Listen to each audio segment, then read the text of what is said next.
2, 3, go. It's the MythWits, a geek pop culture web series, broadcast live for video and audio podcasts. Watch us live at mythwits.com and find us on YouTube and iTunes, bringing you news and reviews about geek pop culture. We have comedy skits, play nerd-tastic games, and provide extensive on-location con coverage. And now, your hosts. Round 2, another night of technical difficulties. I'm your host, Peter Bryant, and hopefully we're broadcasting because I don't want to do this again. I'm your host, Peter Bryant, and I'm with Mr. Talky Talk, Mike Kafis, Adrian Perez. Don't kill me. And our special guest tonight, Andre Kruppa. Hey. Andre gets to get a good look at the behind the scenes of our technical woes, which is actually quite funny in retrospect. Yes. So anyway, not safe for work, blah, blah, blah. You know, the ritual. Don't tell your mom. Don't tell your mom, right, exactly. Can we get a confirmation? Are we broadcasting quite well? Yep. Okay, Yep, good. All right, so Adrian, you're going to AllCon this weekend. Yep. And AllCon is all things con related. Comic books, sci-fi, all that good stuff. Yep. And guess what? What's that?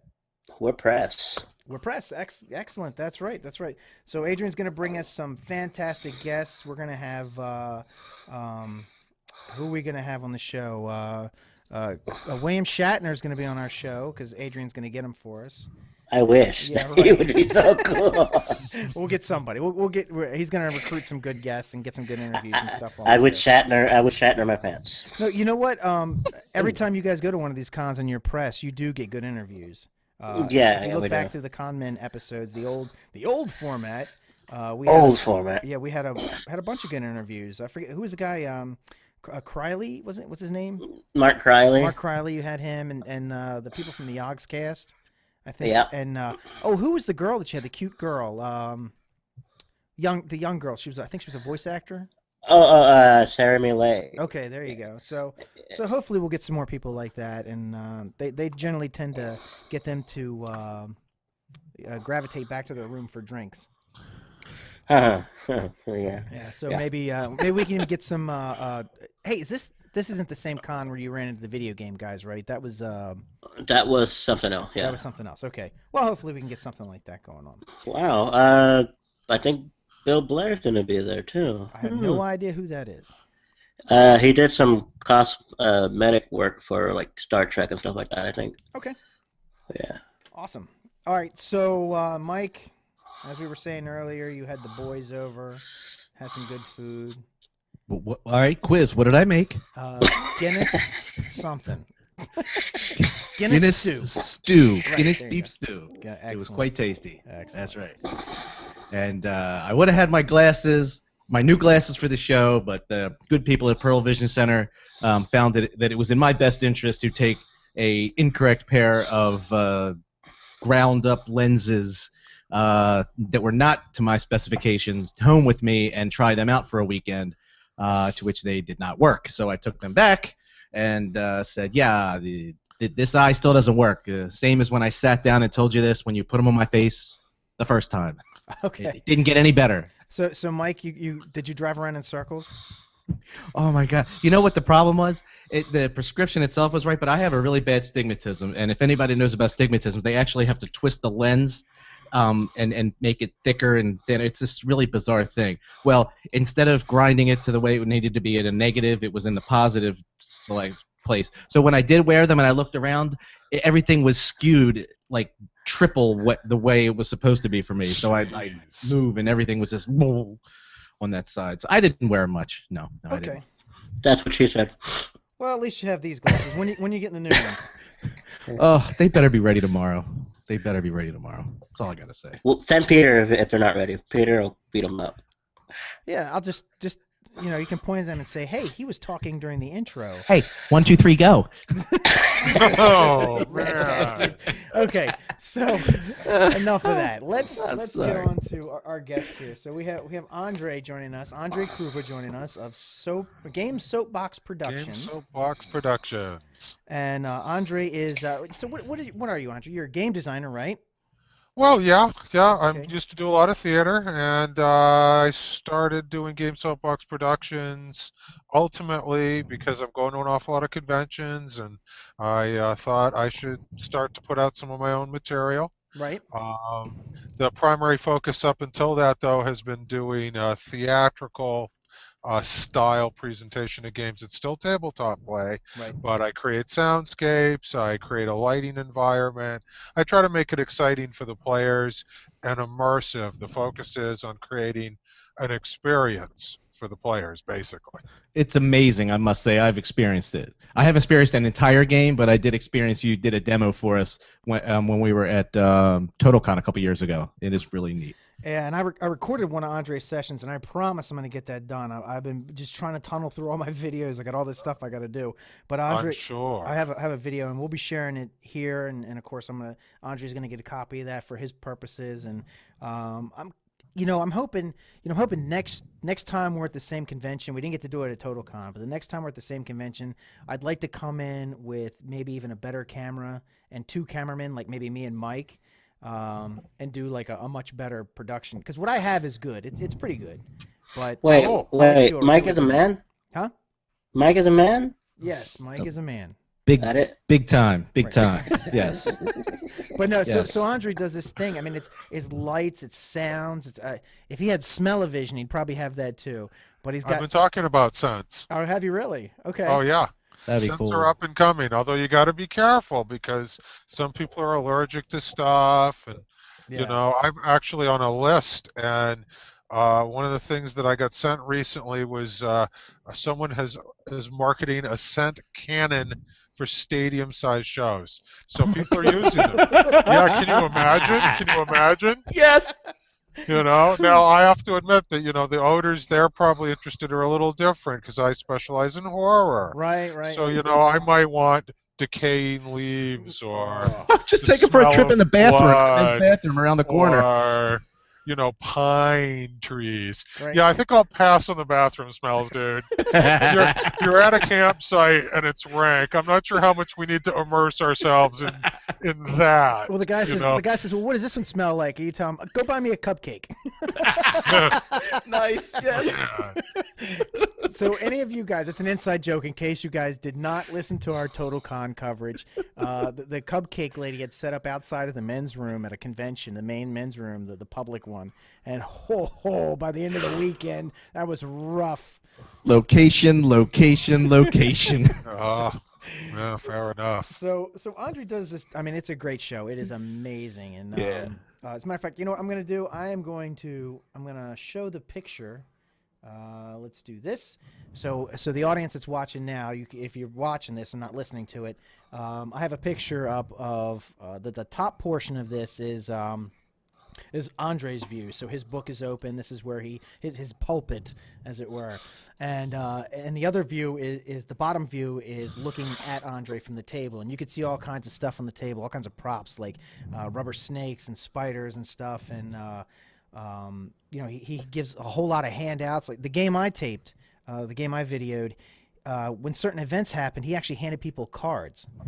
And I don't know what was on those cards. I never checked those. What kind of stuff was on those cards that you were handing Oh, well, people? those were visions, flashbacks. As the characters experienced certain things, they would have a flashback, and that would help them understand, to some extent, what's going on, what's happening to them. Okay. And just to kind of give you an idea of how I do it, the game which you're showing the pictures for, that was actually a game called Final Flight, which I adapted, but it was not written by me. It's a Pagan Publishing product. I believe John Crow III wrote it. And it's pretty cool, immersive game. As you can tell, Final Flight, obviously the plane probably doesn't get to its destination, No. probably. So they end up in the jungle, and when the jungle scene happens, I spread snakes and bugs and plastic cockroaches all over the table to kind of help set the scene. What happens is during the course of the scenario at the beginning, they run into a lightning storm, so I dim the lights, and I have lights along the floor that kind of make it look like aisle lights for an airplane, and then the lights are flashing. I can kind of do a little bit of it here. Right. You know, so I have a program set up now where the lights all flash, and it creates the feeling of being in this thunderstorm. And then as the characters get to the jungle, I try to create the feeling of the jungle. And of course, you're hearing the sound of a plane interior. I will use a PA system, so I can mix the sounds. Like I can bring music in and out.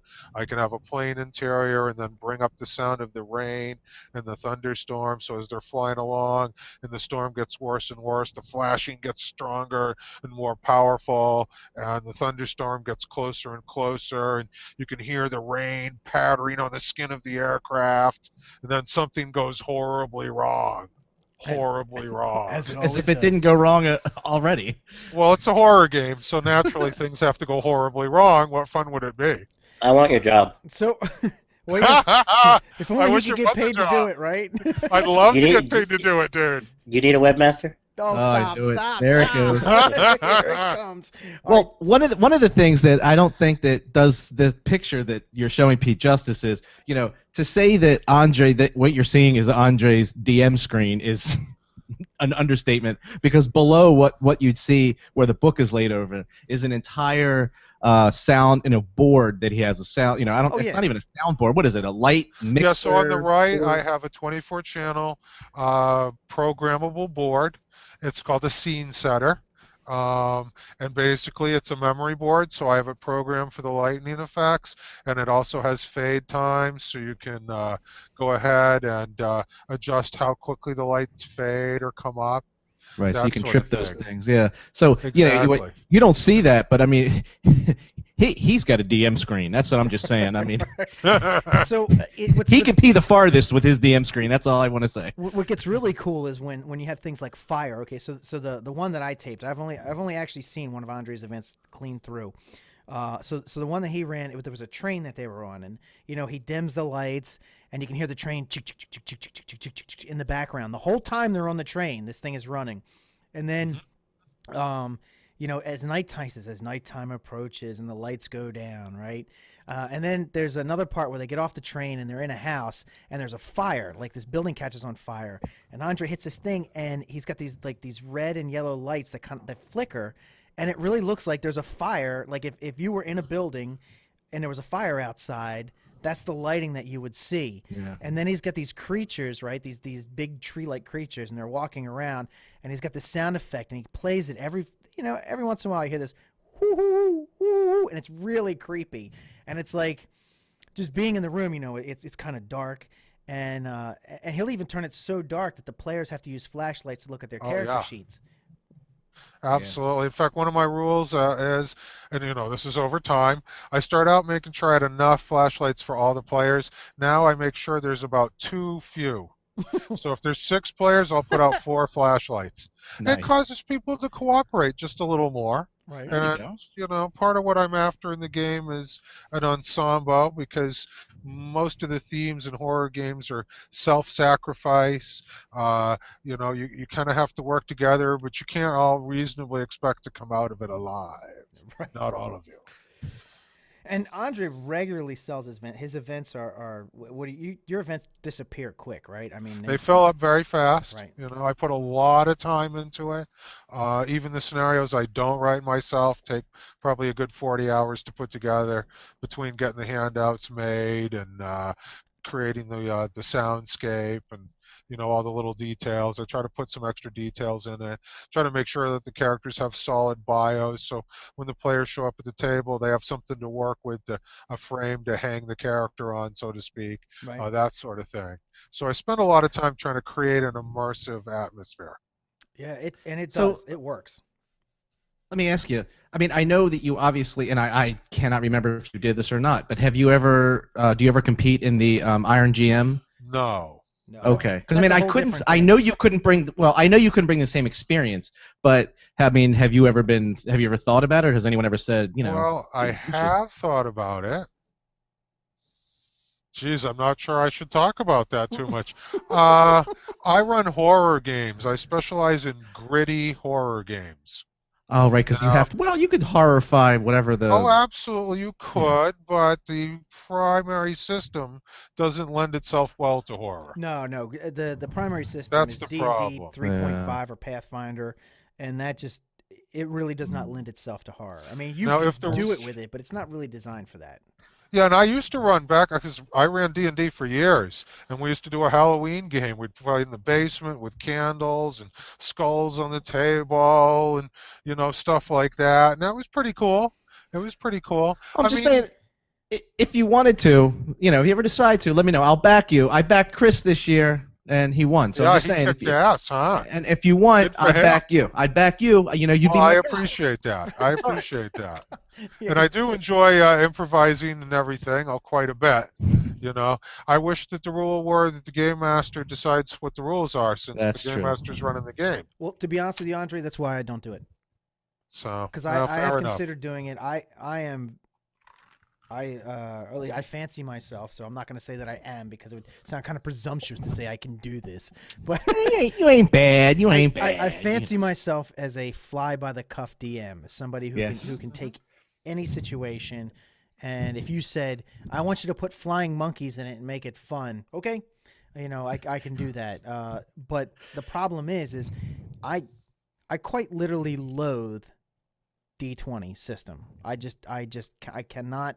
I have never been able to bring myself to like it beyond, I think, 8th grade. So once I hit Well, about 8th grade, I was done.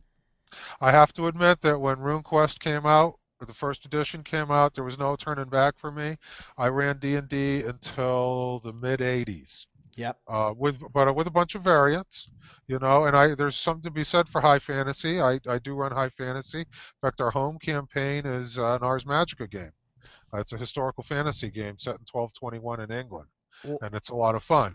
I like high fantasy too, but I wouldn't do it. I just don't like D20. Just don't like it. I'm Not knocking it. Hey, I'm not knocking it. It's just not my thing. yeah. I mean, it looks like a lot of fun. You can't do everything, Right. I And everybody mean, has there's their so own many. game style. Absolutely, absolutely. I like to run stuff off the cuff, though. That can be a lot of fun, but it's very different from what I normally bring to conventions.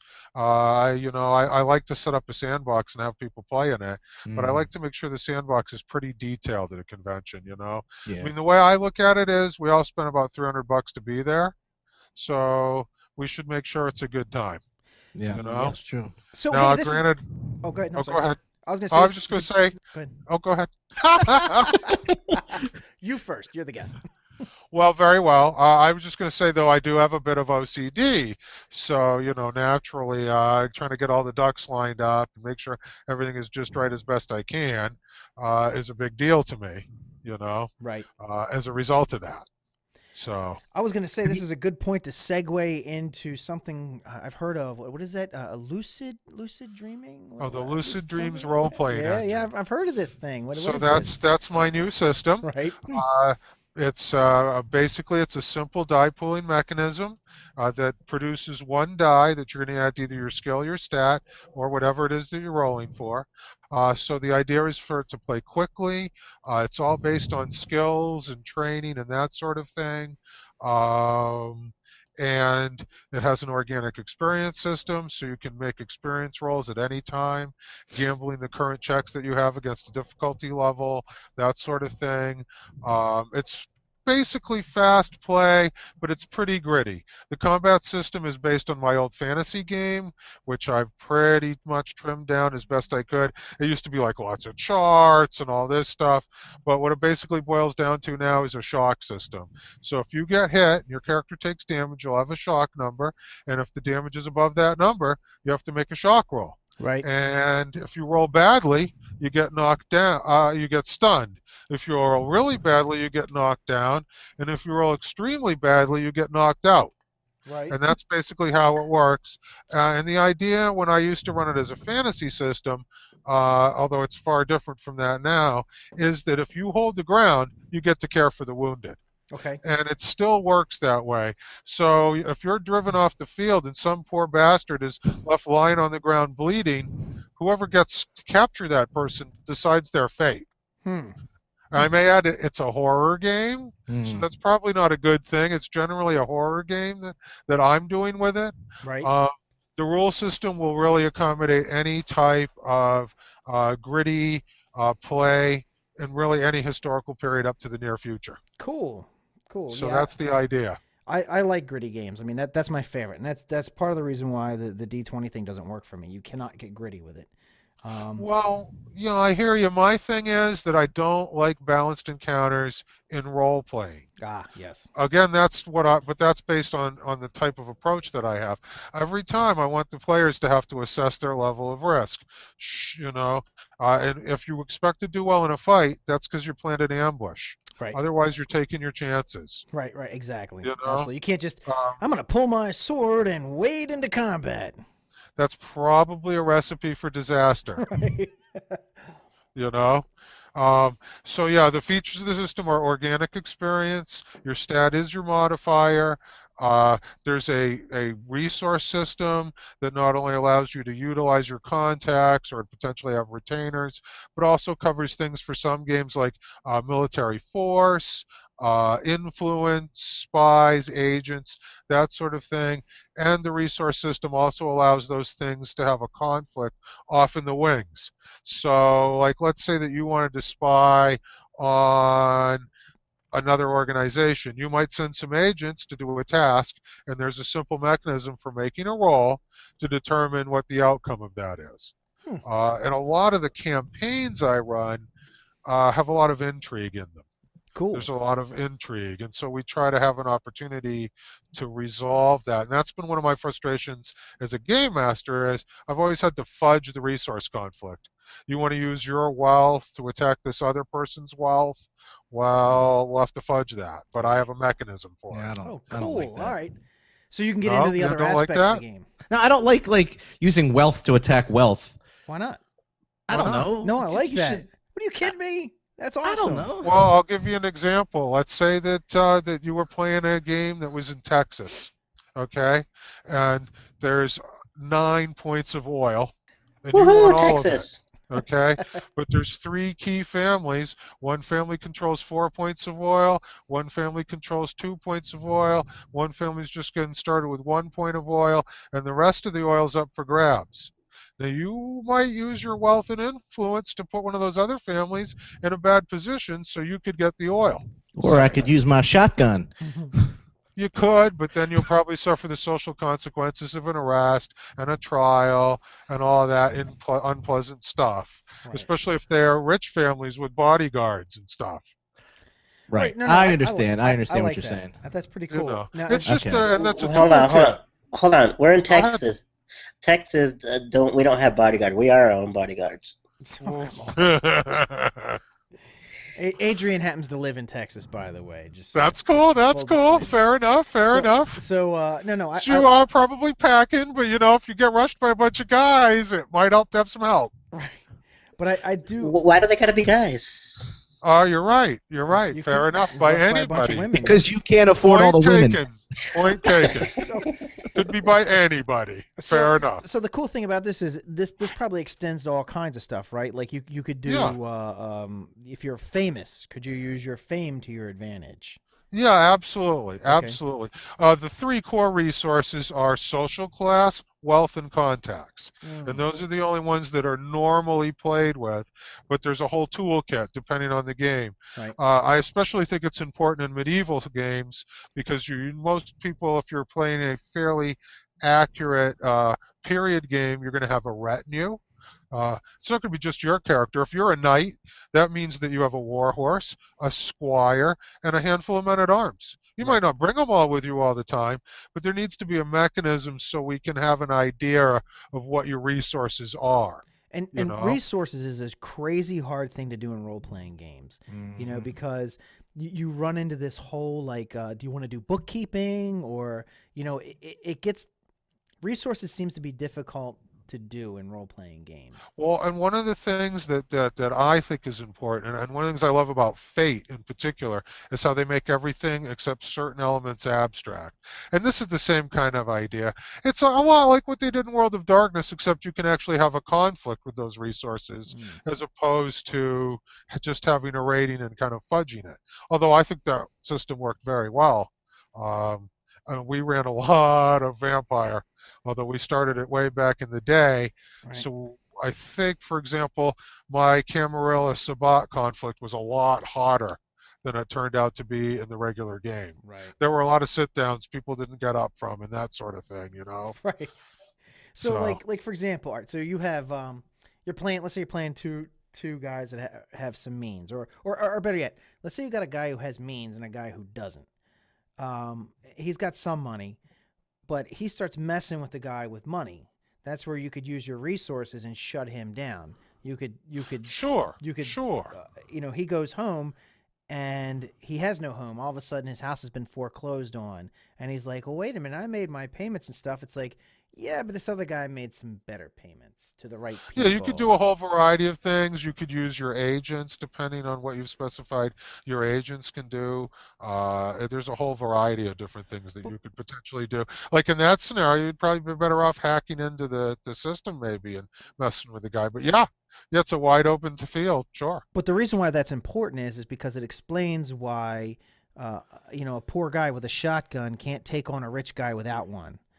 You know, Right, or easily. He doesn't just do that, because there really are consequences, which is just like real life. You don't just do that without consequences.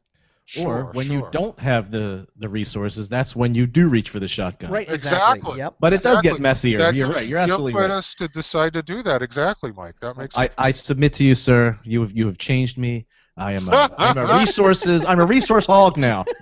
Now, the primary thrust of the game, though, is use of skills, that sort of thing. It's pretty much like most systems as far as that goes. It's about, you know, playing the character, developing the character, and everything else is an adjunct to help support that experience. Now, I know you've been testing this out. So you test this out at TotalCon. So what's the feedback? How's it going? I had a great run at TotalCon. I ran 6 sessions, so I had an opportunity to have a lot of people play it. It was very cool to play with a bunch of folks that play in my games at conventions, but don't play like all the time at the house. And I did make one change that I was on the fence about, which really cleaned the game up, and that is I finally decided to eliminate stat modifiers. It takes one step out of the math, but it also does a lot of other stuff that, you know, and most modern systems don't use that, but I thought, well, I'll keep it. And I'd been on the fence for a long time. And since I've pulled that, it's simpler, it's cleaner, it plays much faster. Not that it played slowly before, but, you know, the fewer mathematical steps, the faster you can play. Right. Where do you sit on those modifiers, Pete? I forgot where you sat on those with your game. With what? With modifiers? Yeah. Well, where I am now is I took a left turn, so it's hard to explain, but I don't deal with stat modifiers anymore. Okay. But I mean, I don't, but I kind of do. It's hard to explain. Let's not even get into it. But but so okay. So the point here, the important point here is just like Dave Simpson said. We had Dave Simpson on a couple weeks ago, and you know his mantra was playtest, playtest, playtest, and it makes your game all that much better. Yeah, I'm up to version 1.6 of the present version, which I started in 2012. I'm kind of OCD, so I'm pretty picky. Yeah, but that's not bad. You're getting there. Yeah. When are you ready to go to print? I'm hoping to start that process by the summer. Okay. And I should make sure to mention that the core system was originally called Sword Dream, and I never actually intended to publish it, but I wrote the original mechanics in the late 80s. Oh my God. Basically, what I've done is taken my game from the late 80s and hacked away at all the fat and the extra stuff until it's just the core ideas. And of course, as a result, in some ways, some mechanics resemble a lot of other mechanics that are coming out, like this pick and choose die pool thing. I saw all of a sudden everybody's game's doing it. And when I thought about doing it that way in 2012, late 2012, it was like brand new. But now you have all these systems that you roll and you pick a die. Right. Roll And and that's, pick a what die. that is. It's a fun way to go because so Mike, going back to what you were saying, yes, I have mitigated to a die pool as well for what I was working on. Okay. Which is my 2015 project, by the way, Andre. In 2015, Oh, cool. 2015, I moved to my RPG that I've been sitting on since the late 80s, and so I'm right there with you. Yeah. And like you said, there's very little of the minutia of the mechanics left. It's just the core ideas. It's like all the stuff I wanted to bring to gaming that was different.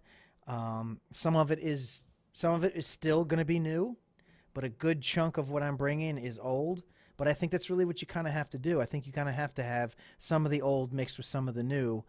Sure. Otherwise, if you bring something that is completely off the wall, out of left field, it either has to. It has to be slam dunk, or it's not, or it's going to fail miserably. Because if you bring something that's completely brand new, if it's not a slam dunk, people won't buy it. They won't get into it. That's true. That's true. People have a little resistance to new ideas. Well, Andre, what are some of your biggest problems with some of the not yet another new RPG system that's coming out? What are your your Mick games? What is your biggest thing you just can't stand to see with these new games coming out? I'm not a fan of levels. Yeah, I don't understand why people are still using levels. Oh, I hate levels.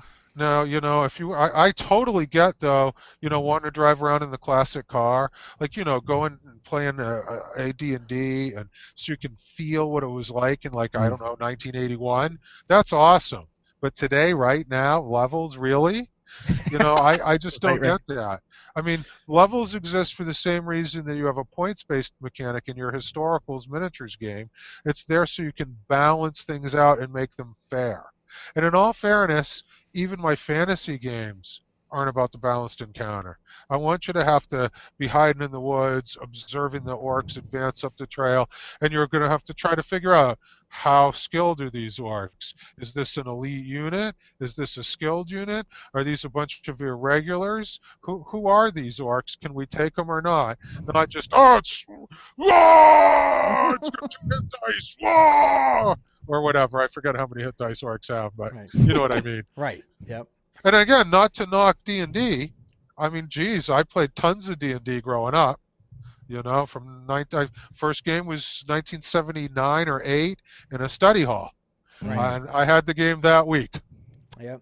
Mine was 1980 in a public library. There was awesome. There was a room in the basement. My brother had come home from college in '79, and he told me about D&D. He introduced me to this thing. Now, he didn't bring it home with him. He just talked about it. And I was so impressed with it that I remembered it, and I moved from Florida to live with another family member up in Baltimore. And I was walking past the library on my way to school. Now, I was in 5th grade. So I was walking past the library, and I saw a sign for D&D Club. And I was like, oh, I got to join this. So I did. I went down, and it was Saturdays. I remember it was Saturdays at 1 o'clock is when it started. So now, show me on the dial. Where did the DM touch you? A little higher. No, so anyway, no, I showed up to the game, and it was like magic. It was just like, boom, I was sold. And I played D&D from 80, until probably about 85 or so. And then this whole, just introduced to all these new things, the Robotech. I got into Robotech, and I got into that's when you swung me in Robotech and TMNT. Remember that? TMNT. We just and we never went back. We just the whole level thing just didn't work for us. Yeah, I caught an ad for RuneQuest in Asimov Science Fiction magazine not too long after we started playing D&D. A few years. Is that what came out in 80, I think, or 81? Yeah. And wow. Although it was lethal, of course, so it was very different game. In fact, a guy who still plays with me today played in one of those games, and it became one of his favorite games. But I remember when we first started, his first 3 characters died in each session, one right after the other. It was really brutal for him. And that's super hard. But one of the things I like about RuneQuest is anybody can kill anything. Yeah. Well, that's You know? that's one of the measures. Okay, so one of my metrics for a role-playing game is if you can't kill just about anybody in the game with a knife, even if it's hard, even if it's really, really hard, if you can't kill somebody with one blow from a knife, I think the game, in my opinion, the game is failing. Interesting. Now, See, I have the shotgun rule. okay.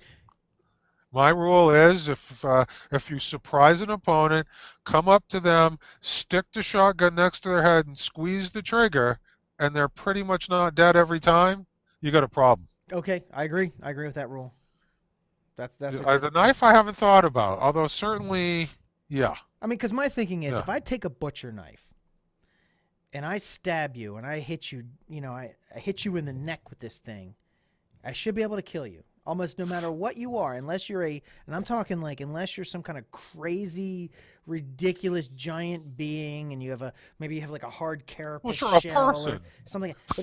But if you're a person, even if you're a huge person, if I stab you in the neck with a butcher knife, I should be able to kill you, even if it's really hard to do. Sure, sure. Although in most systems, I think, if someone's lying on the ground prone and unable to defend themselves, it's pretty much given. Well, I'm fine with Isn't that. No, I'm talking about like in a straight up combat. If I rush you Oh, fair enough. and you can defend yourself and I hit you, even if it's really, really hard, like I have to aim for the neck, I have to roll like a crazy result, whatever, that's fine. Sure, sure. But if I can pull all that off and I roll maximum damage, if I can't possibly kill you, I think the system's broken. That's my feeling. Fair enough, fair enough. But that's Well, where I in draw the my line. Lucid Dream Engine, if you roll well enough, you can kill someone with a knife in one blow. Sweet. Excellent. I'm in. It's definitely something you can do. I would prefer another weapon because your yeah. odds will be better. Sure. Shotgun. Sure, To the head. sure. Oh, yeah. The shotgun's where it's at. The shotgun's generally where it's at, I guess. Yep. All right. So But- hey, let's talk about let's see. Wait a minute. Where do we got here? We got Well, I want to see a demonstration. I thought I was going to be able to see what Sure. what this is Oh, like he's when gonna give us a I'm in the wedding room. demonstration. Right. Okay. We'll just give you Yeah. a little bit of a little demonstration here. It's not like what I usually have. But one thing that's very cool with lighting is to be able to make it nice and dim. You can fade the lights out. But I can't see you now. Where did you go? It's dark. You It's can't see very dark. anything. Is that a spider? A little bit of moonlight shining down from the sky as things flit along in the darkness. You fancy you hear something moving, something horrible moving in the dark.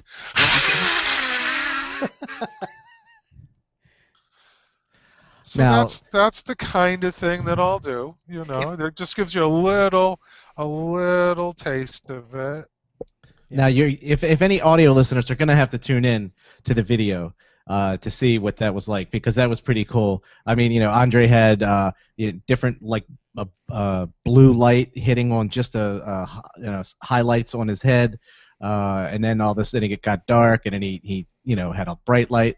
So I mean, if you're just listening, it may sound like he had a little cough, but I mean, No, fair enough. it was amazing. Just so you on know, the I video. mean, just for clarification, we do an audio version of this, an audio-only version of this for people who just want to listen to it on a podcast. But this is primarily a video podcast, or That's video cast. So if you miss out on that, you should be watching the video. Right. So run the video. We don't care if you're in the car. Right. So Yeah. what? Just run the video. Just watch the video while you're driving down the. No, just kidding. No. No, just So a kidding. couple of things too about the lighting. I have a pretty extensive setup, but I started out with a few of these. I'm just can we see it? I should have Yep. brought a second one out, but No, you I can get see the that. idea. Yep. It's a couple of it's just a couple dimmers, a couple of chords. It's super simple, and I used to use that for years before I used what I have now.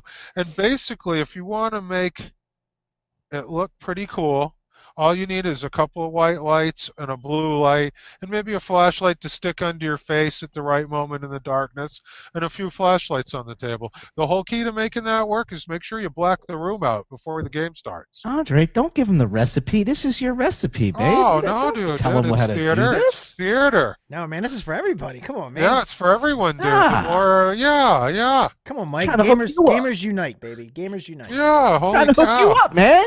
There's no patent on lighting, but there is a way, Talk to Thomas Edison about that.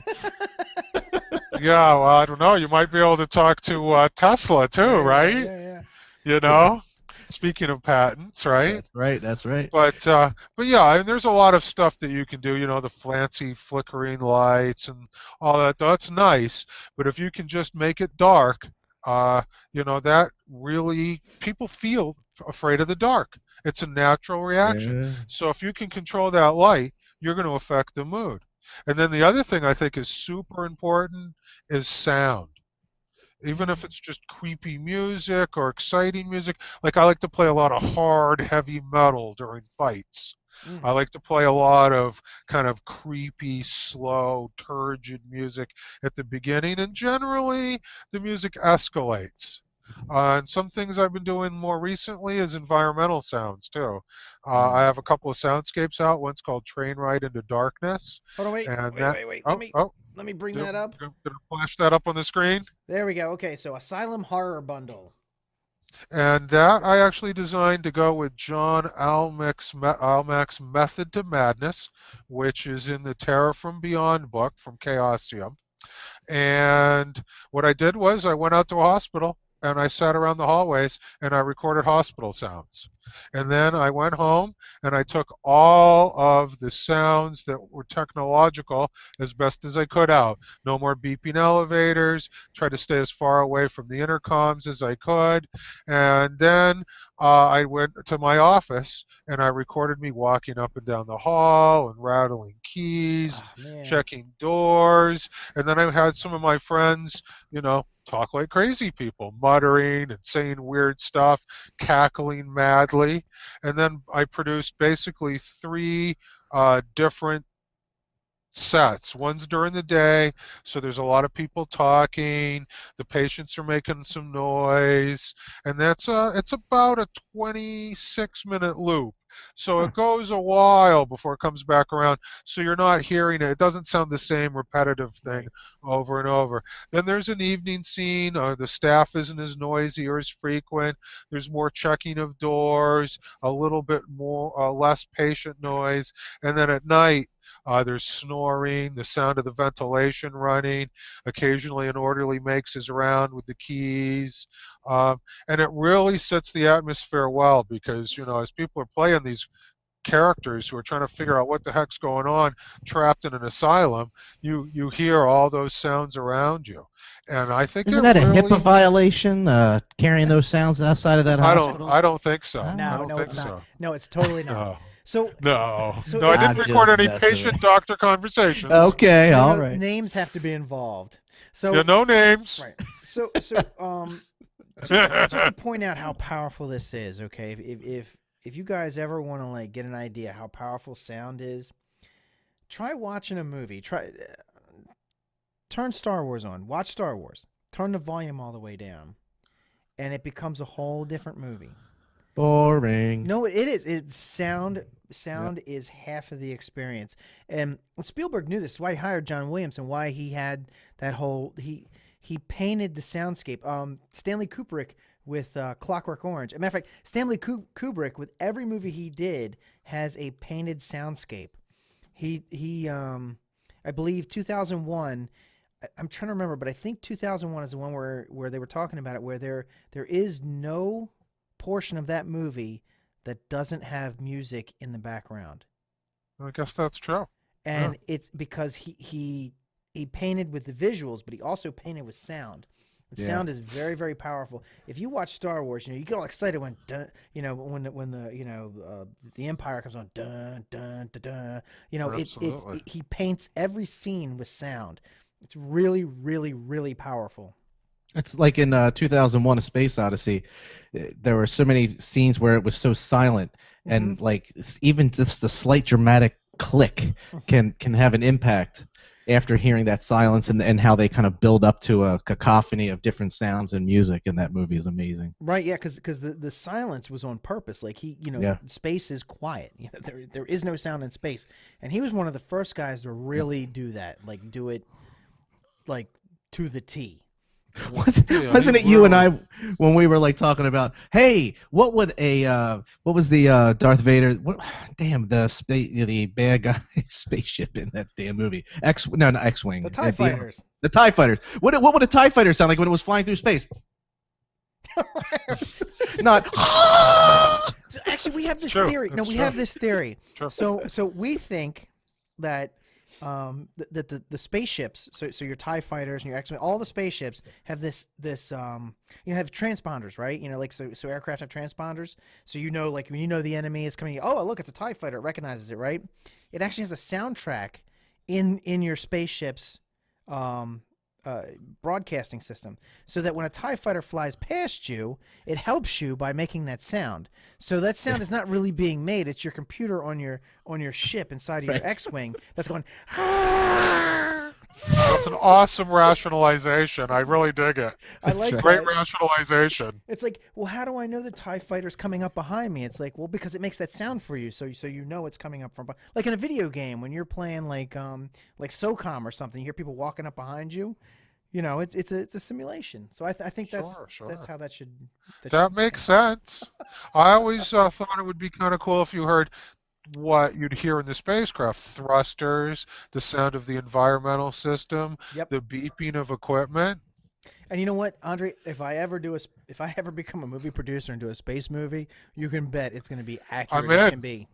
I'm in. I'll help out. Because how scary is that? Look, put yourself you're in this spaceship, you're in a fighter, and you're flying around, and you can't hear anything but the sound of your own ship and like your computer readouts. It's like, it's creepy. It's like I don't know where the enemy is. It's not like you can hear them. It's not like, and space is dark. And of course, if I'm gonna make a spaceship, I'm gonna paint the thing black. Sure. So that my opponent can't see me. Sure. Little white dots. As long as you don't have problems radiating heat, you'll be good. Right. Yeah. No, I personally vastly prefer it to be fairly realistic, whatever it might be. Although, in all fairness, now Star Wars is a fantasy film, Oh, sure. so Yeah, it it's doesn't not have to be held. Star Wars Yeah. is not science It's fiction. a fantasy film. It's fantasy. Oh, cut it out! Cut Wait, it I out! thought it was real. Star Wars is It's what a galaxy far, far away. Star Wars What is I'm what saying I is, is My what childhood I, is ruined. it's it's called not hard science fiction. It's science No. fantasy. That's all. Oh, it is Is what definitely it is. science fantasy, correct? Yeah. I mean, it's Lots a of western, fun. really. Yeah. Yeah, it is a lot like a Western, isn't it? And Star Trek is not even really science fiction. No, not really. No. Although I got to say, Star Trek, especially the first one, wow.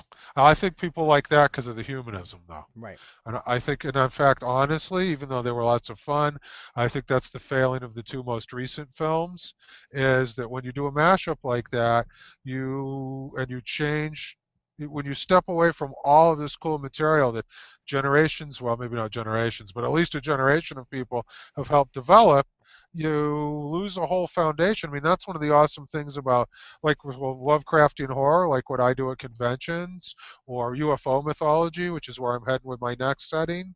You have something to tap into, something to embellish, something to add to. And when you do that, it makes it easier for everyone to get into it, because there's all this other stuff that they can go and read and then bring into the setting, or they can go and see. Yep. You know? You didn't like Abrams' reboot? No, I enjoyed it, but I don't believe it will have the lasting power because it doesn't have the philosophic drive. No. It's not about humanism, and James Kirk in that is a spoiled brat instead of a guy who worked hard and was like a Navy hotshot.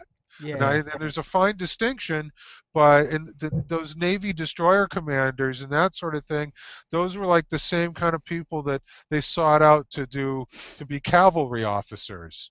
And there's a fine line between being a hotshot and being the spoiled kid that gets everything right out of the chute. Yeah, Agreed. it'll be interesting. Agreed. It'll be very interesting to see what they do with the third movie because of course they're probably going to make a third one. Yeah. Oh, I'm sure they will. But it But won't don't be- get me wrong, I enjoyed it. It's fast, it's Yeah. frenetic, it's exciting. Yeah. It's eye candy. It's fun. Yeah. No, it's fun. It's like you said before with the popcorn and the it's no, it is. It's great fun. It is. It's great fun. It's a fun Star Trek. Absolutely. It'll be interesting to see where they go with the third one because it looked like Abrams was trying to develop Kirk more in the line of being a real leader as opposed to being like this, this joke of a guy who just happened to magically, luckily be in the right place at the right time, doing the right things, making the right, you know what I mean? So Yeah. Well, he just got to meet. All he has to do is meet Yoda. right. So it'll be interesting to see what the new director does and where the third movie goes. But it's funny because I've always liked Star Wars and I've always liked Star Trek. Okay, Me too. but they're not my favorites. Like Alien and Aliens. Alien was unbelievable. Those were my favorites. Event Horizon I thought was awesome. I like the really gritty sci-fi. I mean, Me like too. Outland. Oh my God, Outland, Blade Runner. Blade Runner is probably, I consider Oh, yeah. Blade Runner and Yeah. Alien to be the two best science fiction movies of all time. Absolutely. iRobot, the book, You know? Yeah, and Neuromancer. yeah, sure. Good stuff. Now my favorite, Neuromancer was a great book. my Yeah. my favorite, Burning Throne was excellent. Yeah. my favorite go ahead. sci-fi book is Moon is a Harsh Mistress. Oh, that's a good one. That is Yeah. such a good All right. book. But All I right. don't think they'd ever do the movie right. I don't Andre, think- Hold on. Go ahead. Did you see the Ender's Game movie? No, not yet. No. Okay. No. Just wondering. I Hey, read we're the supposed book to do that, 30 Mike. years ago. Yeah, we're supposed to review that at some point. So. Gotcha. All No, right, I well, let me haven't ask. seen All right, it where yet. do you guys sit though when we're talking about different science fiction and whatnot? Where do you guys sit with Doctor Who? Just as a whole, Woohoo! old Who, new Who, boo Who. No, Okay, so may I go first? please. Okay. By all means. So Doctor Who, I like Doctor Who. I am not the biggest fanboy of Doctor Who though. I liked Tom Baker, but I was like 15. Okay, so I really liked Doctor Who back then, but like I've tried to watch it now, and while I kind of enjoy it, the science is so crazy in it. It's so wishy-washy. I like the show, but I don't love it. I'm not the biggest Doctor Who fan. Where'd you get up to on the new stuff? Because you and I were watching it. I've been binging lately, so I'm just curious where you are. So I saw all the Christopher Eccleston, and I started watching the David Tennant, and I've gotten Woohoo! David Tennant. I got a few episodes into it. I skipped over the werewolf one because I was just kind of like, okay, werewolf Doctor Who, not feeling that. So you haven't really gotten much further than what you were talking about before. No, You're like not really. halfway into the first Yeah, season of Tenet. All right. it So hasn't sucked me in. I've reached Tenet's regeneration. So I'm at what's his name now? Matt Smith. Smith. Yeah. And, He actually becomes a really good doctor toward the end. all right, and I'm sure I don't have anything against him. I have 3 sons. 2 of them are huge Whovians, which I always want to say Whovillians, which I know is wrong, but that's a whole other story. Right. But my one son is a huge David Tennant fan. I'm a big David Tennant fan. I'm giving Matt Smith a chance. Andre, where are you sitting on this before I go in further on? I saw a handful of episodes with Rose. I have no idea who the doctor is, but I remember Rose. That's Eccleston. Eccleston, yeah. And I saw all of the Tom Baker ones more than once. And I haven't really watched much of the new ones. None of the new ones. Although the one with the angels. Uh-huh. That was a good one. That's a good Don't episode. Blink. Is it called Don't Blink? Yeah. That's a really good episode. That was awesome, and a bunch Yeah. of people had recommended, so I specifically went out and rented that to see it. hmm Doctor Who's a lot of fun. I get why people like it. Yeah. It's a little too Cheesy. loosey-goosey for me. Exactly. That's But, where I am. right. Yeah, it's just It's too one of the loosey-goosey. longest-running science fiction television shows of all time, and you have Right. to give it kudos and respect for that. And in all fairness, it's not like they've changed the formula. No, No. The only not much. difference is that the special effects actually look good now. Yeah, right. You know, know? Adrian, have you seen up of I'm caught up. Okay. I'm already. So- I've seen everything else. I'm just curious, Cool. and I don't want to do any spoilers or anything else, but I would like to eventually. Maybe we could have a rap about this, a little sewing circle talk about this. But where I stand is this, and you tell me what you think, Adrian. Is all the way through the first season of Tenet and into the second season. About halfway into the second season, I think it was great. I loved it. Yeah. Somewhere near the end, I think the show just started going off the rails and like jumped the shark. Like near the last episode, With Tenet or yeah, with Tenet. I mean, like, Well, I guess that- it's almost not even a spoiler when I say the Earth was stolen. Okay, that's a little bit of a spoiler, but I mean, come on, the Earth was stolen. It was somewhere else in the universe. Wow. Let me say that one more time. The Earth was somewhere else. They just And picked Are it you up. sure it wasn't in our universe? did we find out where the moon went by any chance during this whole thing? No, we didn't. But Wow. I In all just- fairness, there's not a lot of realistic physics going on in No. Doctor Who. I know, and I know you can explain it away, but I have a certain amount of open-minded, acceptance and kind of what do we call that, Pete? When it's what is it? Suspension Suspension of belief. Right. Exactly. I will suspend belief with certain things. I will put it aside. I'll turn it down a little bit. But I'm sorry. When you take the Earth away, you better explain to me how the fuck that happened, Right. and Right, how I it hear came ya. back, and where the moon was, and I can't even say it. I can't say it. All right. Alex, you want to explain it right now?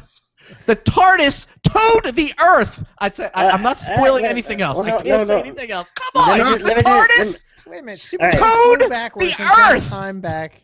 What? All right, Ah! Mike. Let What? me I'm explain it. sorry. Let me explain it. Magic. There you go. Okay. No, magic would be more explainable than the TARDIS towing the Earth. Hey, Mike. It was Does not that I hear brilliant. Mike, I hear ya. does that border on retardus? Oh. Oh. Yeah, like I said, it kind of went off the rails. Oh. That's terrible. However, I apologize. I apologize. Moving on. I suspended. I suspended that whole thing. I said, didn't happen. And moving on. It's, Didn't happen. you know what I mean? You kind of say to yourself, so I can still respect myself for watching it. So That wait, didn't happen. Mike, that's one of our mantras of this show. There are things. So Andre, just in case, there were a couple episodes where we talk about things where we're just like, yeah, that didn't happen, so I'm good with it. I'm fine with this movie because that didn't happen. Like I Jar hear Jar ya. Binks didn't happen, so That's Star right. Wars is okay. Yeah. I hear you. I We thought don't he was- suspend Hey, belief. Mike, Huh? you are not doing your job. In the interest of time, What? time, tick, tick, tick, Time tick, tick. Time Lords. No, so let's make sure we touch on everything that Andre needs to touch on before our time runs out. Okay. All right. Tell me, Andre, where on the dial do you need to touch? Right. So we The head. we talked about Everybody wants The head. so we talked about gaming soapbox. We talked about Lucid Dreams. We talked about your gaming in the theater. We talked about the we didn't talk about the road. So you wrote some adventures, right? Well, sure. Well, Lost on the Road is a systemless adventure that I put out, I don't know, about a year and a half ago. Basically, it's nominally set in the 30s, but it's easily adaptable to just about any setting. It's a gothic horror story. Cool. Where I hesitate to say too much because I don't want to give away too much to Yeah, people don't who do might that. play it. But it It's can okay. You're in the really midst with. Nobody's watching. easily fit with just about any setting. And Okay. even though I run it in the 30s, it has a bit of a medieval feel, but that's all I can really say without ruining it. But Okay. it's gothic horror, Cool. and I think it's a lot of fun. People have enjoyed it when I've run it, and I think people would enjoy running it themselves. I've sold a few, so somebody must have run it, I'm sure, by now. It's a little different from most of what I do, though. What I'm focusing on with Lucid Dreams going forward is two different horror settings to start with. First, Horror from Beyond, which is a working title, and that's going to be set in the 50s. It deals with conspiracies and UFO mythology and ties into all of that, although it's a bit of my own spin on it. And then after that, I'll be coming out with a cosmic horror game, which is basically Lovecraftian horror. Right. And then if everything works out well after that, probably my zombie setting. Oh, ooh. Probably. You know, Wait, but you got the UFO stuff though, right? I mean, I definitely want that. Yeah, I I'm like starting the out with zombies. I'm that. big into this sci-fi stuff, so. So So hey I'm man, starting out with that. real quick for the zombie setting, are you doing anything different with your zombies? Well, Anything my new? zombies have to be burned. They regenerate. They have to be burned. Basically, I actually have two supplements published as monographs via Chaosium, The Rise of the Dead Part 1 and 2, which are convention-style scenarios dealing with the setting. But the super short version is that it's kind of a B movie, but it's still kind of a cosmic horror thing. Okay. So a comet suddenly appears in the sky, a red comet, where there I should thought you be said no con man. comet. I'm like, what? Nope, a comet. It's a red comet, and it ends up in orbit around the planet, which it shouldn't have done against the Oh. laws of physics. Right, And right. parts of it calve off and smash the planet. They smash the planet, and then 3 days after that, the dead start to rise. Well, that's not a good thing. Some people seem to be already pretty darn well organized for some reason. Uh-oh. And it gets worse from there. Oh, I like that. Okay. It gets worse from there. So it's kind of like a cosmic horror spin on zombies. The zombies, you can knock them down by shooting them. But if you want to get rid of them, you have to burn them, or otherwise you could probably dissolve them in acid or something. But most people burn them. So I'd shooting say him in that's- the, shooting him in I'd the say that's head a does burn. not keep him down. Well, no, it'll knock them down for a little while. Okay. All right. Oh, What about what is that? What are the bullets that are flaming? You know, the incendiaries?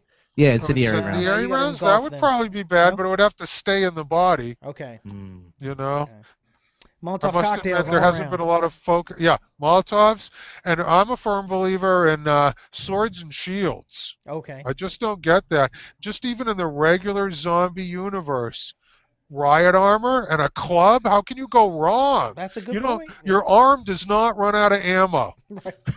Well, in the Hey, wait a minute. Could Stormbringer bring a zombie down? Oh, heck yeah. Well, I don't know, but there's no. But it's not soul. going to take a soul out of Right. it. Yeah. So You know, Alric might be in trouble if he was fighting only undead. Yeah. All right, He'd just probably making be in sure. trouble. Just making sure, you know. Okay. But that so, thing is wicked, right? Come on. I love Stormbringer. Absolutely. Yeah, it's wicked. I run it occasionally. So 5th edition. So Andre. In a zombie apocalypse, I'm not taking Mike with me. That doesn't. Yeah. So to keep us on time, Andre, where can we find you? Where we can find all of Andre's good stuff? www.gamesoapbox.com. Gamesoapbox.com. And my products are available on RPG Now. There's a link through gamesoapbox.com, or you can go to RPG Now and look up Game Soapbox. And you can also go to his site, and you also have a channel on YouTube as well. I have a you YouTube do have a channel couple with of handful extra of videos. There's Yeah, a like couple 3 of videos, videos you can check out. Hopefully there'll be more as time goes on. Yeah, serious as a heart attack, though, for real. Pete and I do want to see if we can do some filming. It's going to be hard in the dark, but we'll see what we can do. We'd like That to would be maybe awesome. give you some more But if we can stuff on that. coordinate the scenario that I run, I can try to run. I've got a couple where a lot of light is more of a problem than dark, for example, depending on the scene. So we might be able to work something out. Okay. Depending on where it is, if we can pick the scenario. But frankly, if you guys want to show up videotape, I would love that. Sweet. Yeah. 'Cause here's the thing. So when I did the videotape of the one that, and we'll have it on the MythWits channel soon, and give it to Andre, and it'll be on his YouTube channel, I'm sure. The problem was I had one camera. So when I wanted to move around and look at people, I had to pick the camera up and move. What would be better is if I had a stationary camera and then a secondary camera to move around. And what would be even better would be 3 cameras. So if I had one on one side of the room, one on the other side of the room, and then a stationary one that never moves, that would be the way to go. So And then we can put one on the top down, and we can put one from the bottom up, no, but and I'm then saying, that would be the way to go. So eventually, we're gonna get there because, as the MythWits grows, we're gonna be building more equipment. Well, I'm always buying new equipment, just like you, always buying new equipment. Yeah. So sure, Mike has his sure. camera. I have my camera. I will probably in the next year buy another camera, and maybe I'll look into buying one that has like a dark, like it's good in the dark as well. And maybe that's Some one of the we'll move around Panasonic with. cameras have a pretty good low light, Yeah, we need to get some low light pretty stuff. low Hey, lux So for sure. anyway, that's coming up eventually. all right, so game Soapbox. Do you do anything on Twitter? I don't. I Okay. don't. Maybe That's okay. I should. I don't. I'm I- all over Facebook though, I but not on fucking Twitter. hate Twitter. Hey, anyway. hey, stop What? with the Twitter bashing, okay, Pete? Jeezy I've been whiz. trying to use Google Plus more, but I There haven't. you go. All right. So what are you, Andre Kruppa on Google Plus, or? It's Game Soapbox on Oh, okay. Google, and it's Okay. Game Soapbox on Facebook. And Okay. there's also Andre Kruppa on Facebook, but I have a Game Soapbox Facebook page as well. All right. So, All right. but if the important Can you email us all those links, Oh, sure. and I'll put them in the show notes for you, okay? Sounds good to me. But Okay. the real important thing here is that if you are in the New England area, or you can, or it's within your means to attend a New England con like Carnage or Total Con or OGC or what's another one you go to? Connecticon. Connecticon. If you can go to any of those cons and actually play in one of Andre's games, that is the best. That is what you really should do. And if you're at one of those cons or you can make it to one of those cons, you definitely sign up for one of his games. It's totally worth it. You will not be sorry. Trust me. Thank you. It's absolutely awesome. I put a Here, lot of here. work into it. A lot of I'll work. drink to that. Yes. Here, here. So, well, thank you, Andre, for coming on. I think you ready. You want to play a game with us? I'll Yeah, give it man. a shot. I'll give Pulling it a up my shot. game. Get my game on. Hold on here. Da-da-da. Just, I was in the middle of doing that, so I didn't know you were gonna like Oh, just. I'm sorry. you know- Did I just transition Wham! to it too fast? Yeah, Okay. yeah, All a right, little, so, little well, segue. You Go know, ahead, hey, go ahead and do your thing. Just real quick. So don't forget, everybody. Adrian's going to be at Allcon, right, Adrian? Yep. I keep messing up. And Is that- Brian. I never know if it's Acon, Allcon. It's Allcon, right? Yeah. And that's It's this. about an A. I thought it was Acon. No. No, That's a Acon's different next. A while. That's in a while. Okay, this is Allcon. So- All right, so see, I from- got it mixed up From too. Allcon, are you going to be Instagramming or tweeting or anything like that? Probably, most likely. Okay, so make sure. If I'm awake. Well, make sure you or Brian, dump some stuff on the MythWits site, and definitely make sure you get some good interviews. Eventually, what I'm going to try and do. So, Andre, check this out. So, how we do this thing live, the way we're doing now, I'm thinking about using the same system, the same technology, and taking it to the convention, and actually taking my laptop setup and hooking into the hard line. And doing like a live show like this from a convention. And if I do that, I can bring in remote guests. So my goal, hopefully at the next TotalCon, is to recruit some higher level industry, work with Angelia, sorry, and bring in somebody maybe like, I don't know, I'm trying to think of, what's his name? Oh man, I can't think. Mike of his name. Pondsmith. We talked about Mike Okay, Pondsmith. so maybe We Mike talked about some other people. Pondsmith and maybe who's the who's the guy that writes the D&D novels? I can't think of his name now. Frank Metzer? Well, no, Frank comes to the convention. So anyway, but bringing in top level guests who wouldn't exactly fly out to the con. You couldn't get them to fly out to something like TotalCon because it's just not big enough for them to cover. But they could take an hour of their time and appear online on a panel. Sure, that would be cool. And then the atrium where the atrium is, have the Right, projector right. set up, and just have that projected on the screen so that they could interact with the audience. I thought that would be really, really cool. Sure, I think that would be neat. I'm ready to play. All right, so you're ready to play. All right, so Mike's ready to play. So I'm going to move to this new screen. Yay! All right. All right, hold on a minute. And I go to Mike. All right. So, the game that I created today is called "Don't Misquote Me," and I wrote these instructions specifically for you, Pete. Okay. Just say the popular quote from the following movies correctly. Okay? So, these are popular quotes, and you will kind of understand as we go. I have and this was all for Brian, but this is for you guys too, the example one, okay? So, the example would be, okay, in the Never-Ending Story, what did the rock biter say about his hands? And now, I typically say, and I'm not going to undo it, but Pete, hold your hands up like I do, okay, right up to the These. camera. I say, these hands, so strong, I couldn't hold them. Okay? But that is not, in fact, what the exact quote is from the rock fighter. He says, they look like big, good, strong hands, don't they? Oh, okay. All right? Wow. So, I know. You will be, so here we go. Wizard of Oz, okay? So, in the Wizard of Oz, what does Dorothy say to Toto about Kansas? Now, I will just go, we'll start with Pete, and we'll go to Andre, and then we'll go to Adrian. Oh, God, All right? because I know it's not. This is. Oh, we're not in Kansas anymore. I know it's not that. It's, oh, crap. This is, Okay, it's not crap. Right, I know, You I have know. 3 seconds. Okay. 2 seconds. This 1 isn't, second. This isn't Kansas, is it, Toto? Andre. Well, I'm going to misquote probably, but I could swear she says, this isn't Kansas anymore, is it, Toto? But I'm probably wrong. Come on, Ed. I threw this in for you, Wizard of Oz. You know, there's Munchkins. What do you got there for me? Oh, God. Oh. Mike. I don't think we're in Kansas anymore, Toto. Right. No, wrong. What she in fact says is, Toto, I've a feeling we're not in Kansas anymore. Hey, I was Fair close. enough. And most You people were actually close. misquote it to say, Toto, I don't think we're in Kansas anymore. So, but funny you know, that- everyone misquotes these things. It's I was amazingly, close. it's Hey, pretty I cool. was close. I was close. Oh, yes, you were so close. All right. So, in Disney's animated film Snow White, what does the Queen ask the mirror on the wall? Pete. Okay. Mirror, mirror on the wall. Am I the fairest of them all? Ooh, I know Andre. this one. Mirror, mirror on the wall, who is fairest of them all? Yes.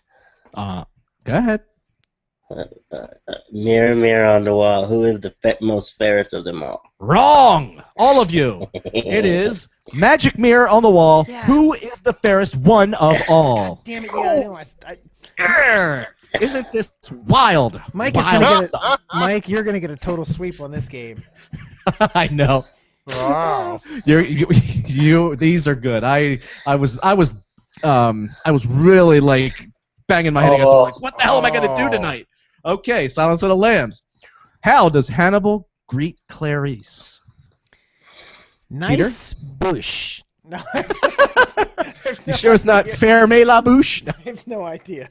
Something about Andre? fava beans. I don't know. Oh, boy.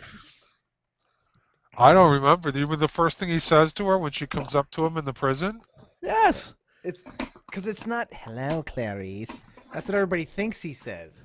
All right. Oh, boy. I have no idea. Adrian? Hello, love? Nope. He says, Hello, then. good evening, Clarice. Right. He's a very cordial guy. Good evening. He didn't say nice Good bush. No, he did not say that. Damn it. Did he ask for Chianti? No. That was what did Mig say when you passed him by? Lord of the Rings. Oh, okay. What does Gandalf Oh. say just before he falls from the bridge? I know Oh, you this got Oh, well, are we talking books or movies? He says, "Fly, fly away, you fools." Uh-uh. Oh. Andre? I'm pretty sure he says, run! Run, you fools! Adrian? Run, you fools. Fly, you fools! He doesn't say fly in the I was movie. close. You I were was closest. Fly. He doesn't say fly in the movie. Yes, he say does. fly. Yes, he does. Fly, you fools! All right. Oh, lot of of course I people had to say- throw a Star Wars in here. Okay. What does Obi-Wan Kenobi say to Luke to wish him good luck? Nice bush. No, I don't know. Hold on. Oh, my He God. says, hold on. No, he says, Bueno arbusto. arbusto. No, he says, does he say, okay, come on. It's got to be, may the force be with you always. Andre? Force be with you. Come on, stop looking it up. Come on. I'm not looking it up. No. I'm talking to short stuff. Come on, stop looking it up. What do I'm you your got? second. Oh! I am your second to third father. Maybe your fourth one. I don't know. I yet. am your, Ah, I'm your uncle. no! I'm your uncle and your father. You're from West Brother, Virginia. The Force will be Father. with you always, Luke. The Force will be with you. He never I was says, close. "May I was- the Force be with you." However, I will I was say, close. I was close. as a little twister there, that in fact Han Solo does say, "May the Force be with you." However, that's why I specifically said the Obi-Wan. So that is our game for today. I Bonus all round. lose. swept you all under the rug. Anyone got any quotes you have? You just pop up that you guys, after in hindsight, you think? How about we get quotes for Mike? Maybe. What does Mike say right before the show starts? Are we ready? No, it's 1, 2, 3, go. 1, 2, 3, go. Yeah. 1, 2, 3, go. All right. No, I think. So there you go. All right, Pete. Let's let me. How come there were no Flash Gordon quotes? Peter and I would have gotten those. Oh yeah, Flash Gordon. Yeah, baby. And we were just talking about that the other day. Our Clytus, favorite I'm lines. bored. Bored. Oh, there's an interesting planet in the SK system, sire. I believe the natives call it Earth. Show me this. What is this? Earth. Oh God. So Andre, so you're a big Flash Gordon fan, right? I really like the movie a lot. Yeah. Okay. So that's like one of my favorite movies of all time ever. I mean, it's literally hands down. And I know it's a horrible thing, but I love it. It's my guilty pleasure. No, it's totally Hey, it's because intended to be hey, fun. Queen. Come on, Queen. Straight did it. up comic book movie. Can't go wrong. Right, and I get that. I completely. Mike has a video, and we haven't put it up yet. Oh, I can't wait for this. You just had me thinking about it. I have got to edit this. Mike can't has a wait. video of me. We're at this. What party? We Which were one party doing was it? a Do you remember? Was it the? It was one of the parties at the Kahuna Con. Okay, so we're at Dragon Con, right? And we're covering this guy Mark Baggett does these parties at Dragon Con, and they're like these huge, awesome, like fun parties. You know, he has DJs show up. It's really a good time. So we're covering the party, and I'm outside, and it's in between like covering bits, and I start talking to this guy. I was queuing the camera up, getting ready for us to go on. Right. By So the way. this wasn't supposed to be recorded. I was just talking to this guy, and we started nerding out about Flash Gordon and how much we love it. And he and I just we are like on fucking Geeshing. We are nerd alert 10 on Flash Gordon because him and I are seeing eye to eye on Gordon. And Mike starts recording the thing unbeknownst to me. Hey, Mike. Hey, Peter. What? Did you put a ring on him or something? I would have. I almost did. I almost took him home, because he was Gordoning me. But it was such a good conversation. And then Mike goes, "I got the whole thing on tape," so I can't wait to actually see it. I haven't actually watched it, but it's That's cool. That's cool. But yeah, I am a humongous Flash Gordon fan. Well, I was watching Ted. Have you seen Ted? I haven't seen Ted Dude, yet. Oh, gotta see good Ted. stuff. Yeah. Yeah? See Ted. Yeah. There's a whole Flash Gordon thing that'll make the whole Oh, movie really? worth it. Yeah. Oh my God, it's awesome. Okay. If you're a Flash Gordon fan, it will make the movie for you. You'll just be like, you know what? That scene was worth the whole thing. We're at Nerd Alert 8. We're at Nerd Alert 8. So Sam Jones is in the movie. Flash Gordon is in the movie. And he's Nerd Alert 9. We're at now Nerd Alert 9. and he's playing Sam Jones. He's playing himself, right? And they do a Oh, whole that's Flash cool. Gordon thing. The theme music's played. It's amazing.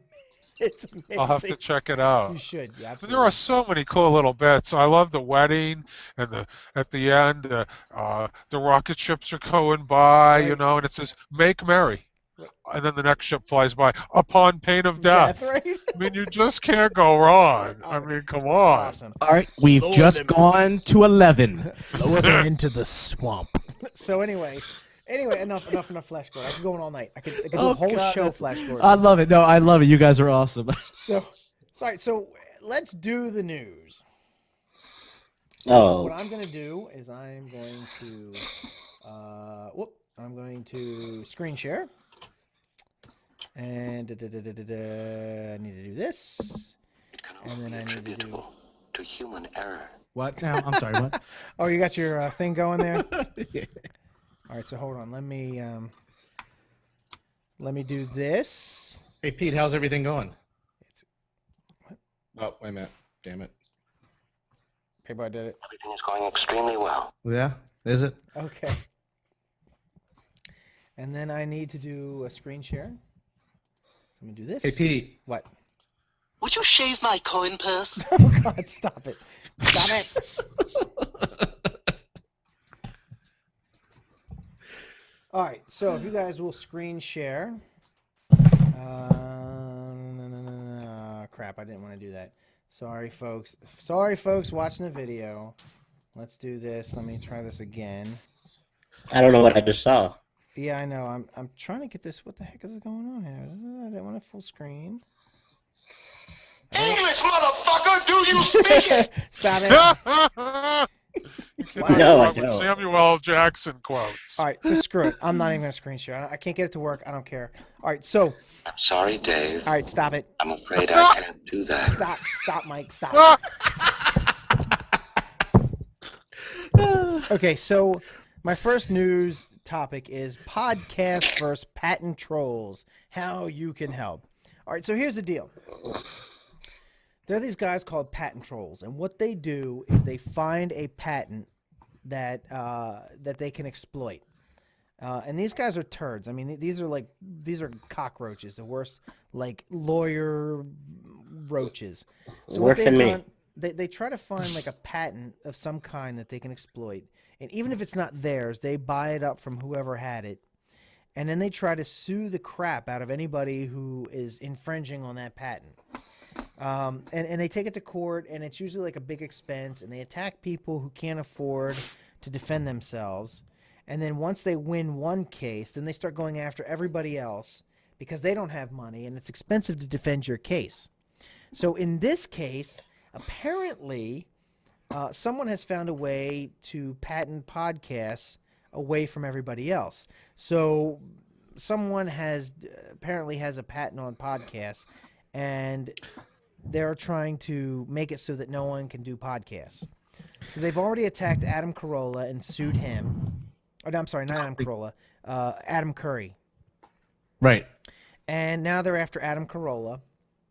And apparently what they're trying to do is they're trying to take control of podcasting. Now It's something having to do with the RSS feed, right? Or something the way they RSS feed, and I don't think it's a patent on podcasting in general. I think it's a patent on how podcasts are distribution, or how they're distributed, right? Mm-hmm. And this really sucks because usually when this is done, there's some money involved. You know, they're attacking some big name and they're trying to get money out of them, and they start attacking all these other people and try to get money out of them. It's like a money game. The problem is that there's no money in podcasting. I mean, I can tell you right now, we have a podcast version of our show. I mean, our show is basically now a web series. So even if podcasts were to go down, our show could still continue because we're a YouTube web series. But we have a podcast portion, and there are plenty of podcasters out there. And what sucks is that, you know, people don't make money off of podcasting. There's a very few people who do. And it's really awesome, the whole podcasting thing, because this is people's creativity going directly from the creator to the consumer. And Your ear hole. And it's not bastardized in any way. No one can own it. And I don't know if that's what they're trying to do. Like maybe somebody's trying to take control of it so they can own podcasting. But it's like I don't think so. It's like a total dick move is what it is. I think they want to like excise a 1 or 2 penny tax on every RSS feed sent through iTunes or Burberry or wherever it is. That way they'll stand to make a few, $1 million a year in the amount of, how many podcasts go through. But it's bullshit is what it is. Yeah, it is. So Adam Carolla, who I think is the one who's currently being attacked, has this, he has a thing going on, and it's a Fund Anything. So go to fundanything.com/patent troll if you like podcasts. If you're listening to this, you probably like podcasts. So you need to go there, give them a few bucks, give them $10, give them $5, whatever you can afford, because this is for all our enjoyment. if these guys get control of the patent on this, it could wind up making it so the podcast, you have to pay for every podcast or something. They could piss on the whole thing. So let's try and keep this free.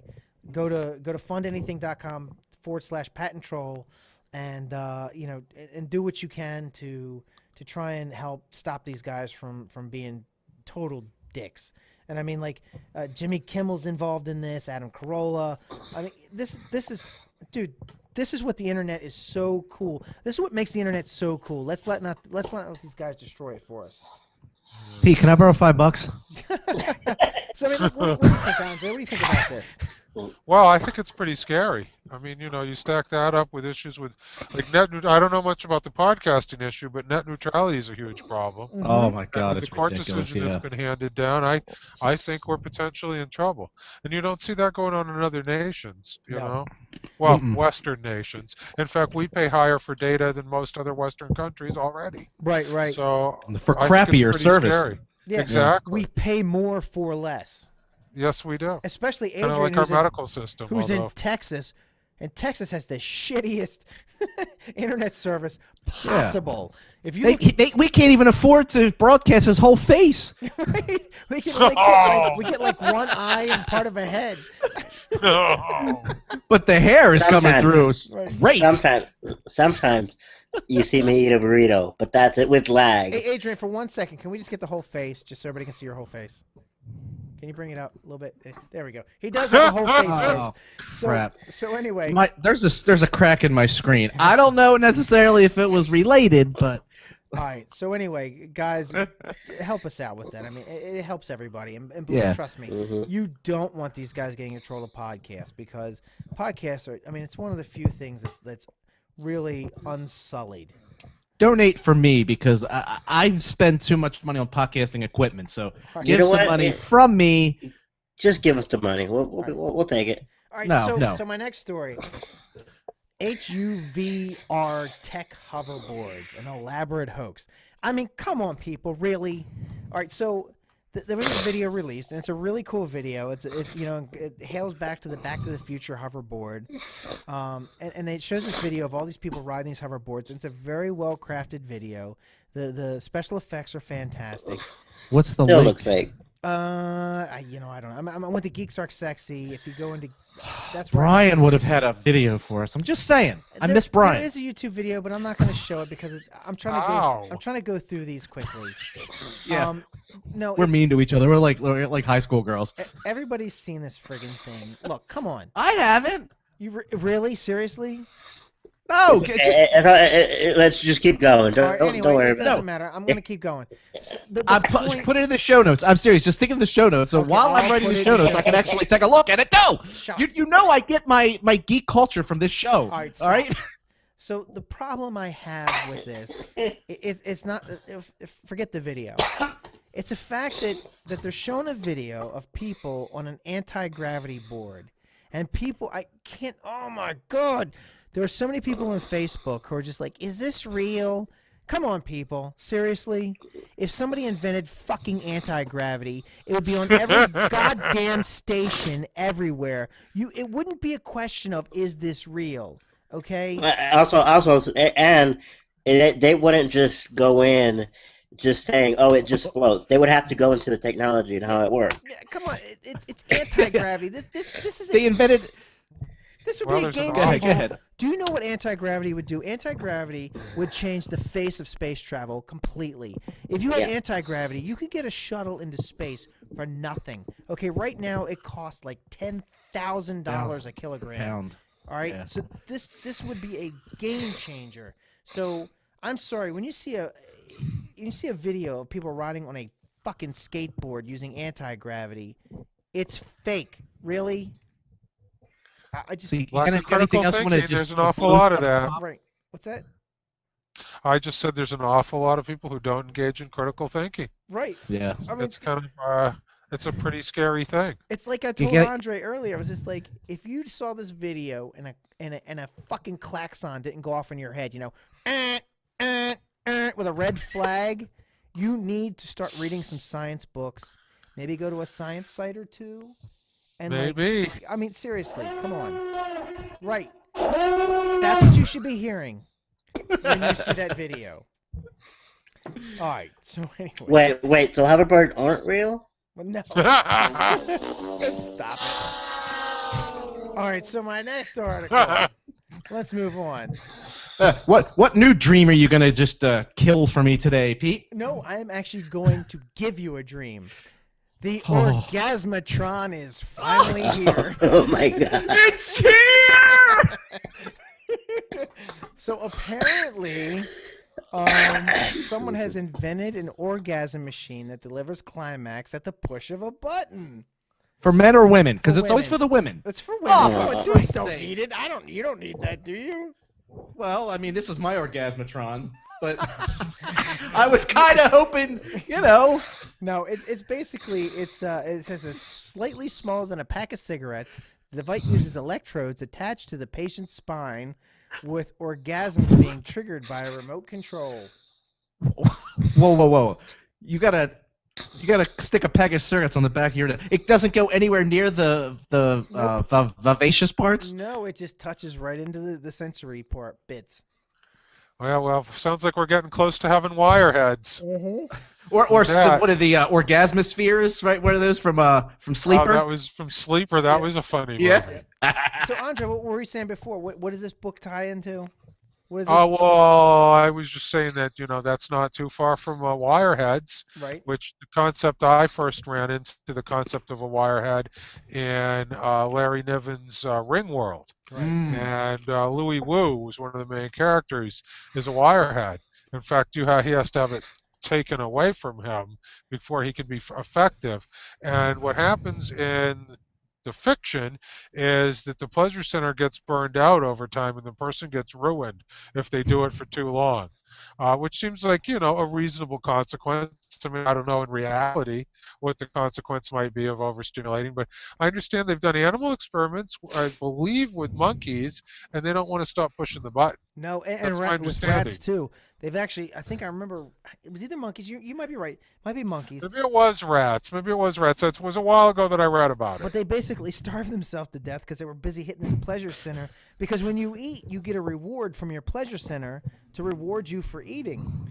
So if you already have something that's triggering your pleasure center at a push of a button, you might starve yourself to death.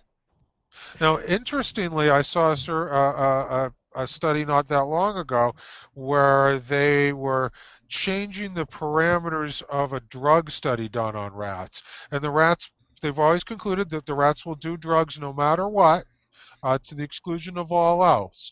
But those rats were in isolation. And this new study, they put rats in a position where they had other rats. And they found that their drug use was much lower because the rats would be part of a social group. Which I Ooh. kind of Hey, Pete, put me in the main box for a minute. Oh, wait a minute, hold on. Okay. You horny rat. I'll get you for that. You horny rat. Or get your Orgasmatron off me, you damn dirty ape. All right, so. Oh. Oh, boy. All right, so Well, that escalated quickly. moving on. Oscar Mayer is giving away baking smell-o-vision iPhone alarm clocks. What? Right. It's basically a little device that hooks into your iPhone at the bottom where you have the power hook in. Yeah. And it says, out of all of the in-home retro futuristic technologies, 3D displays, home automation, robots, instant video communication, virtual reality, the only one that is rarely ever discussed or publicly developed is smell-o-vision. Bacon. So basically what this is your alarm clock goes off and it spits out the scent of bacon to wake you up. Because who doesn't want to wake up to the smell of bacon? I don't know, vegans, but aside Well, from there's them. that. Those guys. All right, so wait a minute. So here it says, look, everything about this seems like some kind of joke, from the funny video archive and language used on the site to the silly questionnaire at the bottom are at the Bacon Rose imagery. A smartphone smell-o-vision dongle won't be difficult to make, as similar devices have already been demoed. Smell a dongle. It's actually not that hard to doesn't sit do. with me. I mean, since the scents industry has got this shit down. You can make bacon-flavored candles easily, and all you need is a small heating element and some oil. It's really not that hard to do. Yeah, I've actually been looking into doing it for games. Like I said, you could Yep. get a little Oh, that's thing, right. you put a little bit of oil in, and then you'd have a switch box. You'd flip the switch and start the heat. My biggest concern is I'd hate to have some allergic person. Oh, Sometimes when I'm using strobe lights, I'm concerned about that too. So I'll usually say at the very beginning of the game, there may be strobe lights in use. Right. I'd hate for someone to have like a fit in the Right. middle of my zombie attack scene with the strobe Andre. lights all flashing. Andre, would it be cruel and unusual if you have a bunch of people with a peanut allergy and you just, you go, okay, you guys walk into a peanut factory. Oh, can you imagine? Can you imagine? Andre's game was great until my face exploded. Oh, man. I love this game, and it was really good. All right. So let's move on to my last news item. I actually made it through all of these. Anne Rice is returning to the vampire genre. Oh, speaking of more things you can eat and smell. No, what? no. So Anne Rice announces return to the vampire world in Prince Lestat. So, as you all may know, I don't know how many of you are familiar with Anne Rice, but she is kind of a wishy-washy sort of person. She gave up she gave up on the whole vampire thing, and she became a born-again Catholic. And she started writing. She actually wrote, I think, 3 books in the Catholic genre. So she wrote books about angels and Jesus and stuff like that. Angels and demons. So, that was no. taken. So then, but hold on, wait. But then she goes to this whole like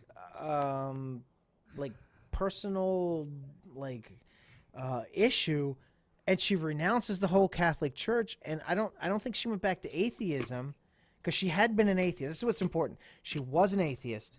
Then she became this hardcore born again Catholic, and then she denounced the Catholic Church.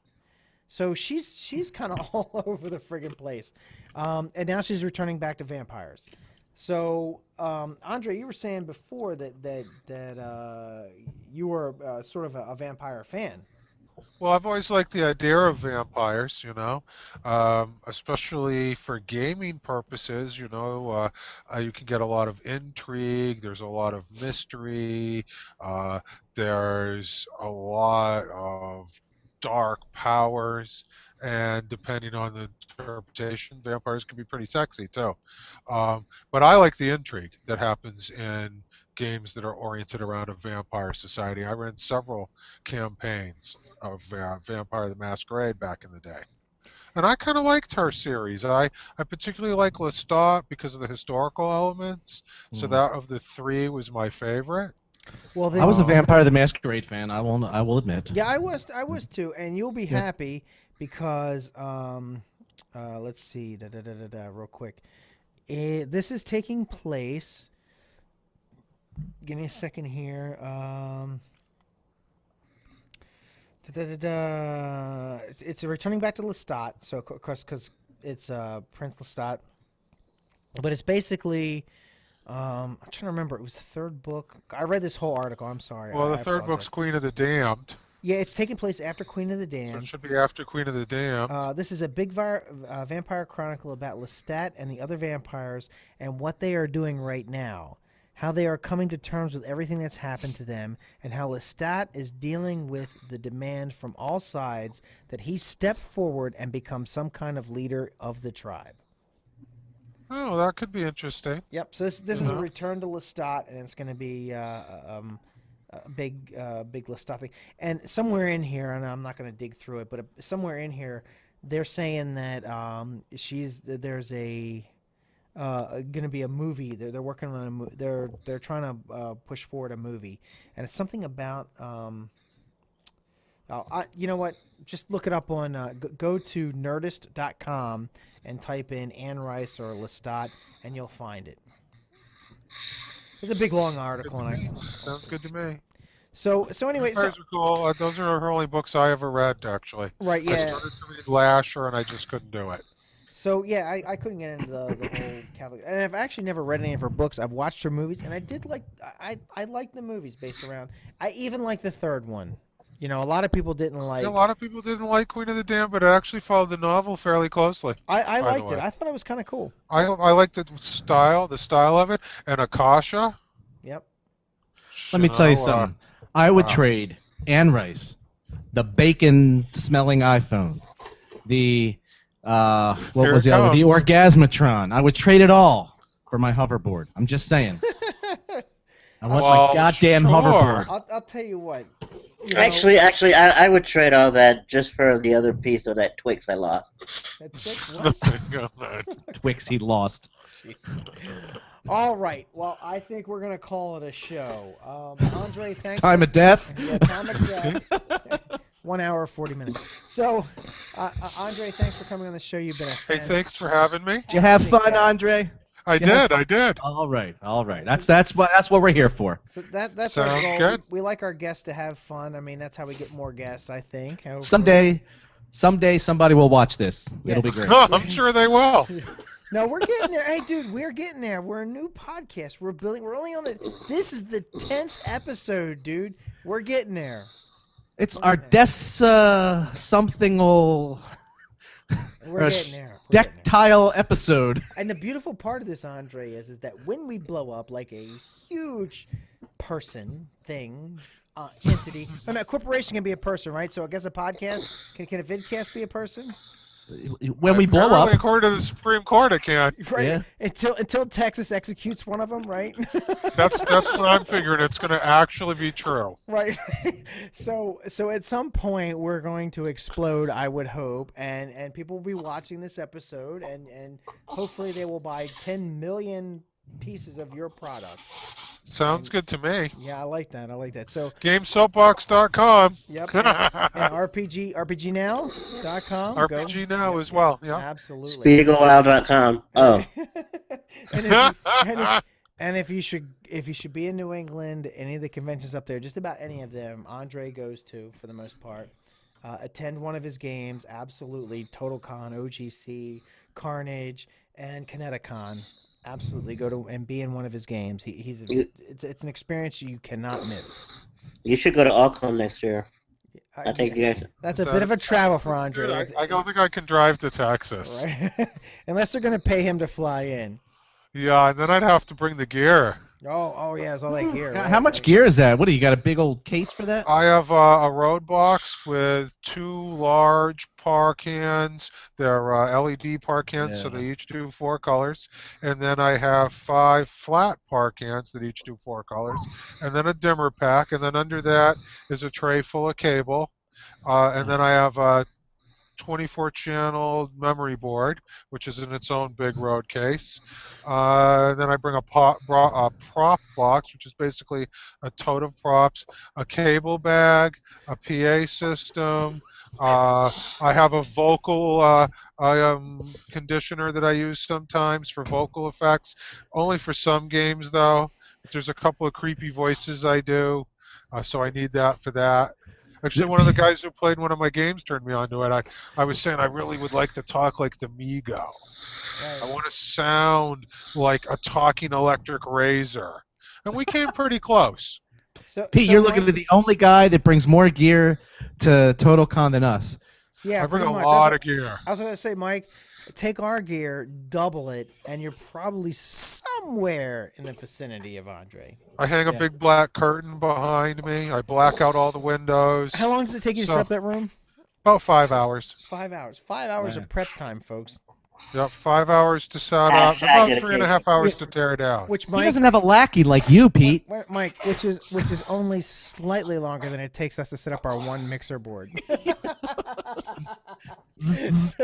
All right, guys, look, hey, this is it. Thank I'm calling you. this show. It's been a great show. Thank you, Andre.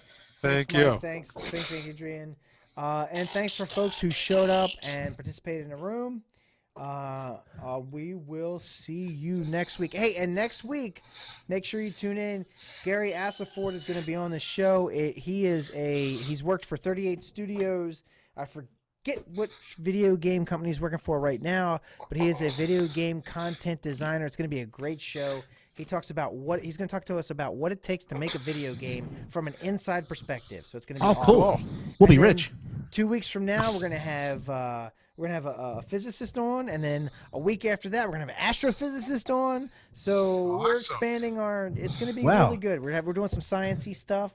We're gonna learn stuff. We're going to learn stuff. And then I think after that, we're going to have Mark Edwards on. He's going to talk about the novel he wrote for NaNoWriMo. Don't forget about William Shatner. Yeah, and Speedy's going to bring us William Shatner at some Oh, point. I was gonna get Michio Kaku, but okay. Yeah, well, you got your guess. All right. So thank you all. All right, and you guys be quiet while I run the end. What? Pete. What? 1, 2, 3, go. All right, guys. See you later. Good night. 1, 2, 3, go. Good one. You've just enjoyed the MythWits. Join us for a live broadcast next week and every week, Mondays at 9:30 p.m. Eastern Standard Time.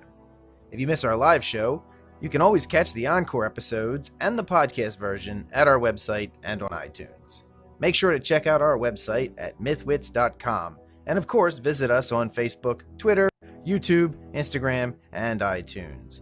MythWits is a Studio187.com production and is protected under an attribution, non-commercial, no derivatives, Creative Commons work. You can download and share it with whoever you like. Just don't change it and don't try to make money with it. Make sure to check out Studio187.com for more cool stuff. See you next week.